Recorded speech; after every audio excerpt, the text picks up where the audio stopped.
The 2026 Kia K4 EX in snow white pearl over medium gray. This was the replacement last year for the Forte. 5 different trims to choose from. The EX unlocks most of the desirable features that you would need for your practicality and your everyday use.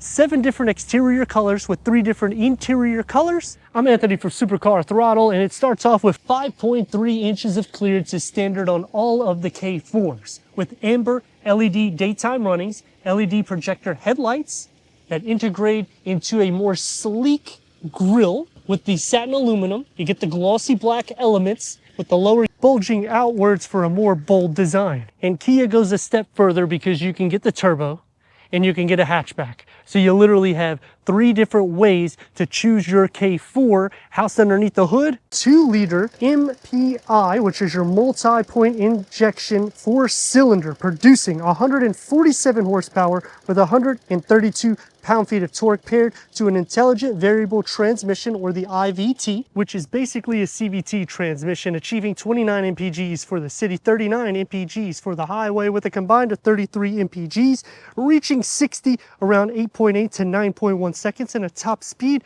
around 124 miles per hour. The EX receives 4 more colors than the base trim. It's going to be the same as the LSX, and it gets these 17-inch wheel. Underneath this is going to be a 16-inch. The GT line gets the 18-inch wheel. The front disc is at 11 inches and it's ventilated. The rear is going to be a 10.3. You have a McPherson strut front suspension, but a Torsum beam rear. The GT line will change that to a multi-link suspension. LED tail lights are going to wrap around nearly the whole rear end. The lower gets the matte black and you get those reflectors. You have forward collision avoidance assist with cycling, junction, and turning, lane keeping assist with lane following assist, driver attention warning with high beam assist, blind spot collision avoidance assist, rear cross traffic collision. They love to say assist. Safe exit and smart cruise control with stop and go. So do you think it's worth over $25,000? Let us know in the comments. Click the like and the subscribe because all these clicks help with the algorithm so we can bring more vehicles to the channel. 147 horsepower.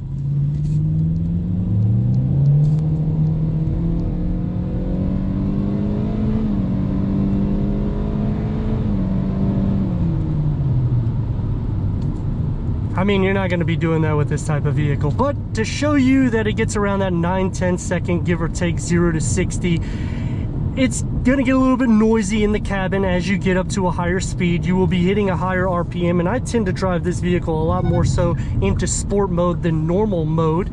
The Torsum rear suspension is going to make the turn radius a little bit less. The seat comfort, my knees are sitting up in the air. There's really no way to tailor this seat. You'd have to go into the GT line in order to get the power seat adjustments to be a little bit more comfortable. I do like these seats opposed to the cloth seats.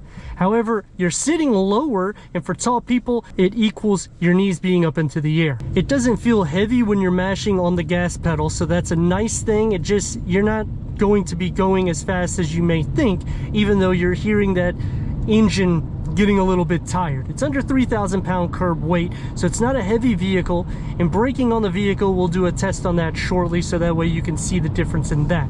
As for competition, it's pretty much right on par. It's just you're saving a bundle of money because this is just a touch over 25 grand, and you're getting all of the desirable features in the cabin. The steering has some weight to it, so you will feel some of the impact of the road. Because of the wheel size, it actually is going to be a little bit easier for maintenance purposes in your pocket, but you will still feel a lot of the imperfections in the road if you hit any type of potholes.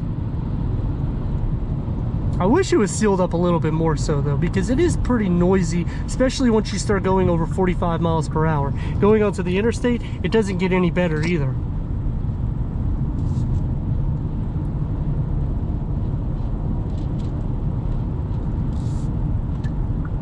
And now we're going to check the braking. Just going to go up just a little bit more so. Now we're going to mash on the brakes. And that's the beauty about these budget-friendly vehicles. You want it to be practical, it is with MPGs. It's safe with braking and safety, and it ticks the box for motivation, especially for a day in and day out use, because for most of the drive, you're going to be hitting lights here and there. It's not like you're going to be able to get too many areas where you can really go crazy. Turn radius is about 2 lanes. Let's rock and roll.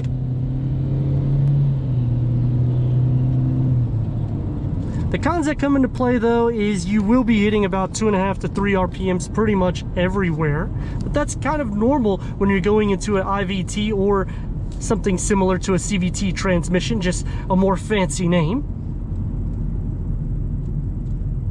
Overall blend and what you're getting as a package, very hard to beat. I do miss the Forte because that was really the best value vehicle you could capture, because at around 25, 26 grand, you would be getting the more powerful variant. But comparing it against Toyota and Honda, this is definitely a steal. But let me know your thoughts in the comments. If you're new to the channel, consider subscribing. Check out this next video right here.